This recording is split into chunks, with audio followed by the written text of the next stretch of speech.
السلام علیکم دوستانو، راشه ما سره د ویډیوګانې وګورئ. دوه ویډیوګانې دي. دا یو ویډیو چې کوم ده د ملیشیا د جومات ته. ملیشیا دا که یو ملک دی، خو ډیره زبردسته ویډیو یې کړې ده چې څوک راځي جومات ته او جمع له موبایل د سیټ کې کېږي.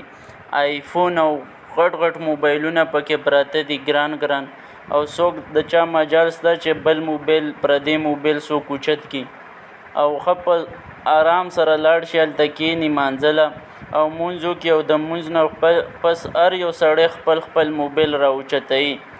او راشئ زه تاسو ته دا بله ویډیو ښیم.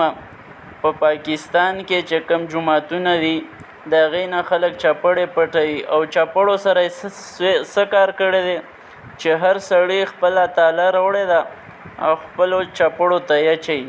نو دا زمونږ حال دی. بیا وایي چې د الله تعالی غضب په مونږ راځي. نو دوستانو دا ویډیو تاسو ما سره وکته، دا مخکې شیر کړئ چې خلکو ته پته ولګي چې د بهر مسلمانانو ایمانونه څومره مضبوط دي او زمونږ د پاکستان د مسلمانانو څومره ایمانونه دي.